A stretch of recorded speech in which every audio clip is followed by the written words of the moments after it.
Welcome to Season 3 of the FNRad Snowboard Podcast. Okay, perfect. 1 second, please. Tala in ett meddelande efter tonen. Hi, this is Sean. I'm not here right now. You have reached Mike. Hi, this is Jim. Leave me a message, and I will call you back as soon as I can. Hi, you've reached Jeremy Jones. Yeah, I'm going to call you back instead. Sorry, dude. Okay, good morning, guys. In Vancouver, it's pouring rain this morning, and that means it's dumping on the mountains. So I can't sleep. It's Sunday morning, 1 week after I did this interview with Travis Rice. The thing about Travis Rice is that he's a celebrity, he's a snowboarder, he's a location scout, he's a director, he's a producer, and all of this while he's like at the top of the snowboarding talent pool. It's insane. So I went to his latest movie, Depth Peception. I knew he'd be there. We have a mutual friend, Dustin Varga, and I have to mention Dustin in the intro to the Travis episode because if it wasn't for Dustin, I wouldn't have gotten a chance to talk to Travis for sure. Dustin Varga and I were on the Ice Age team in the mid-90s together. He's a great guy from Jackson Hole, and he's actually Travis's next-door neighbor. Travis was like willing to sit down with me for a moment. He was exhausted. He had just finished 15 movie premieres in a row. Like, everyone in the theater was coming up to him, saying, great movie, wanted to get a picture with him. So I was honored that he would take the time out to chat about the movie. Anyways, here's Travis Rice.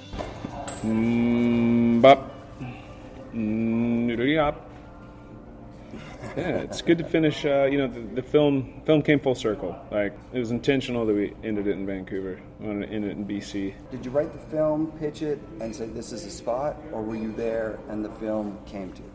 No. I mean, this was like a multi-year idea. You know, we didn't come to Canada for the fourth phase. It wasn't so much intentional. It wasn't a part of that story. For some reason, I mean, quite frankly, it's too easy to film in BC compared to all the spots that we were going to film, man. Straight up. You know, with the Art of Flight, we were so fired up, you know, filming with Nico and like the 3-song ender for BC. I get really inspired by riding new type of terrain. It gets a little old going to the same place, riding the same stuff. So, well, this movie takes place in one location. How amazing is that? That you could do a feature-length film. How many days was that? Was that 15? Was it? No. 30? I think this film was about 5.5 weeks of shooting. Yeah. You know, not every day, but virtually every day. You know, I got to see the tenure up at CMH Galena about, I think it was like 2 or 3 years ago. Went in the spring, real late, got real lucky on a bad year, and just fell in love with the terrain and the area, and knew it wasn't going to be easy to come back and do it the way that we wanted to do it. Because I've come along, far enough where, after doing this for multiple years, I have a pretty good idea what we need to set ourselves up for success. And, with freedom to move in the hills, support, maneuverability. CMH hasn't really historically let a lot of film crews come into their tenure. It's about free riding. They've got clientele, one of the oldest operations in the business. And so after I saw it, I kind of thought about it for years on how I was going to set this up. Reached out, ended up having a couple of really great conversations with this woman named Julia, who handles a big part of CMH's outward-facing campaigns. And after several years of collaborating and talking, it finally came into alignment for us to get permission to access the zone, and it was great. We were brought into the CMH world of information that they're able to gather from so many operations. Big thing for us is safety, and going and operating in a place like this, the more information you have, the better armed you are for success, being able to step out quicker onto these bigger lines, on the type of stuff that we're really horny to ride. Right. And so that was it. How does Buff get in there? I'm lucky enough to know, a handful of people that I would go anywhere with, I really trust. They stick out over the years. You work with certain people, and their attitude and approach in the mountains is memorable. Yeah. And Buff is absolutely one of those guys. And funny enough, I've been trying to get Buff on a project of mine. He came on and ran risk assessment and safety protocol for Supernatural and Ultranatural up at Baldface, and that was a time that we really got to spend, quite a bunch of intensive days together figuring that out. And I really like his approach, and he's got such a rich history. I mean, he was Craig Kelly's guide for multiple years, and helped Jeff Pinciero and Craig, settle in on where like the location of Baldface is. And he's just been around, man. He's worked stunts for years, so he knows the film business. He oversees risk assessment of BC highways, winter avalanche protocol. And so the guy is a dynamic human, to say the least. He also is a trolley conductor in the summer up on Nelson, local trolley there. So all that being said, I asked Buff, I think on almost every project I've ever done since I worked with him. Right. He did a little bit with us, and that's it, that's all. And he was always unable to do it. He's, doing his thing, busy doing whatever else it is. He's definitely pretty booked. And for some reason, I called him again for this project, and he liked the idea of it, and he had the time to do it, and he said yes. And that was a huge moment for us, because it also helped legitimize our program within the world of, the CMH guide safety plan. Because they knew Buff, they knew who he was, and having someone like him on board, running point with CMH Galina's safety network, it was a big part of it, man. He could just plug himself in there because he's worked up there. Yeah, he actually was a CMH guide for a few years, many years ago. Yeah, I think we were going through it, and we think that he actually, and I would love to put this out there to anybody that could answer, but we think that John Buffrey was the first one to ever split board. He custom made these pair of split boards so long ago, and I don't know of anything that predates it, honestly. Bindings and the split board itself split in half. That's rad. So the simple answer to why we selected this location is, it's simple. There's incredible topography. It gets an amazing snowpack. Interior BC, it's got a blend of alpine plus, really dynamic tree line. The erosion there is stark and it's just raw. Those mountains are raw, and so you have crazy pillows, geological oddities, and that's a big thing for us. We want the weird shit, because the weirder the better when it comes to what we really have to do is creative expression. And the weirder stuff you got to ride, the more fun it is to break it down. Did you have the vision for the film the way that it is? I think sometimes through the process and prior to going into it, you approach it with some pretty grand visions, but this superseded what we aspired to do. There was quite the vision for it prior to doing it, and then we actually stripped the project way back down to make it realistic into this 20-minute kind of short artistic thing. And there's a lot of synchronicity in the group, in the location. Everyone's heart was in it. Everyone felt really good. We had a great team, so little ego, a great group dynamic. So you were able to get a lot of footage in. Well, that and just, it's one thing to go shoot action. That's hard enough. And then to chase all these other little scenes, have the foresight to, make them work, give them a style. That was something that once we were up there, we realized, hey, we got to stick with this thing. Let's give it our all. And it was fun, even though we worked our asses we worked really, really hard on this, to say the least. It shows in the final product. There was some genius shots in there.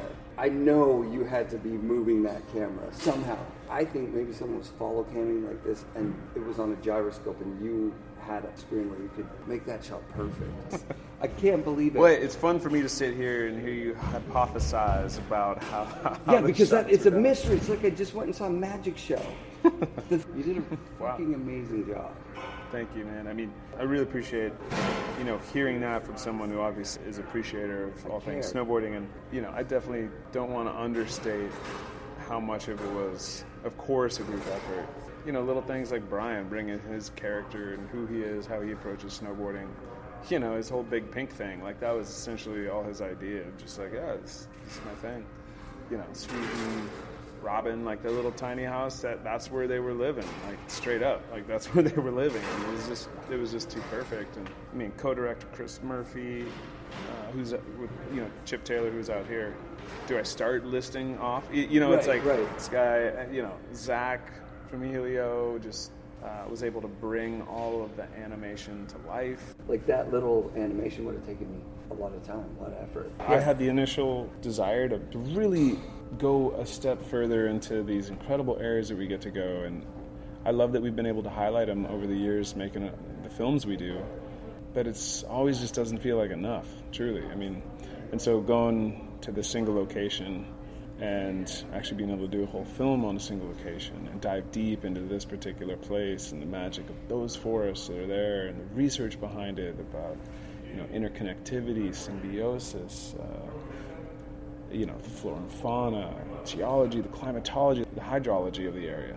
It all is just this succinct, beautiful, figure eight pattern that exists, and we enter into it and become a part of it. And this is our stab at portraying that. But we just hit pause real quick. Okay, I'm going to interrupt here and tell you about our sponsors, Wired Snowboards and the Boardroom Snowboard Shop.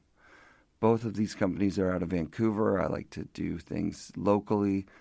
The Boardroom Snowboard Shop is the best snowboard shop. It's got a great selection of products, guaranteed lowest price, guaranteed performance on anything you buy. Right now, Boardroom's offering 10% off full-priced items and 5% off sale items if you use offer code FNRad at checkout at boardroomshop.com.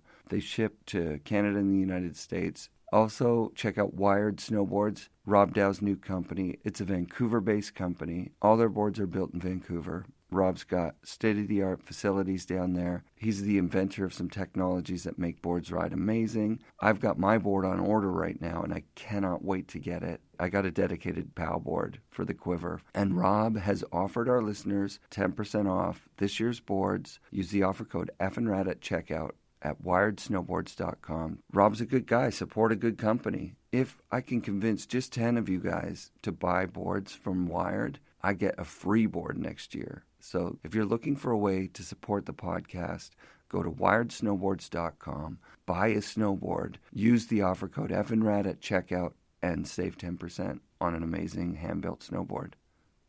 All right, back to the show. Filmmaking, I'm such a fan of all of it. Right. It's a beautiful thing that happens when people express themselves and put it on film. Much love, brother. Thanks for coming out. Look, I'm a fan at the root of it. I'm a fan. I love part films. I've been a part of them. Who's your favorite part? Like just off the top of your head, who makes Travis's top 10? Top 10, man? Sure. How long do we got? No, but I mean just one in the top 10. That's to give you. I'm just going to throw out, Kingpin Chronicles. Yeah. 1999. Those films were probably the ones that were the most worn out in my VHS player. When did you get to Jackson? How did you get to Jackson? Jackson, I was born in Jackson. It wasn't up to me that I made it to Jackson. Actually, technically it was up to me. But I was born in Jackson and had a great upbringing, didn't know where I was really, and I mean that's why I'm still there. It's a good community. Yeah. A lot of people these days. But You've always had a home base in Jackson, or did you end up somewhere else for a bit? I'm an earther, man. Jackson's been a great thing, but I love being able to, cruise around the planet. So many incredible people with such amazing ideas, and it's a changing world. I'm happy to be a part of it. And just getting started, like we all are. Dude, age and lack of energy is a choice. I just know the doors are going to open right now. So. I see it in your face. Yeah. Travis, thank you very much. Yeah, hey, thanks for having me. It's going to be a good winter. FNRad shoutouts this week to Travis Rice and Dustin Varga, his next door neighbor. Thank you so much, you guys. You guys rock. I hope to see you in Jackson soon. Big shout out to Myro at Spy and Mike Strato at Vans. I got my new boots this week and some new waterproof, weatherproof Vans shoes that I'm going to be using for mailmanning. I've already used them. They're amazing. Support Vans. Buy them at your local skate shop. Buy them at your local snowboard shop. Buy Vans. They're rad. Special thanks to Gwen Howitt from Mount Baker. It's still pouring rain outside. It's going to be pal. I've run out of time before I need to leave to get up there to get first chair. So I'm going. And I'll see you next week, guys. Episodes of the FNRad Snowboarding Podcast come out every Wednesday during the snow season. So be sure to come back next week for another episode of the FNRad Snowboarding Podcast brought to you by BR Productions.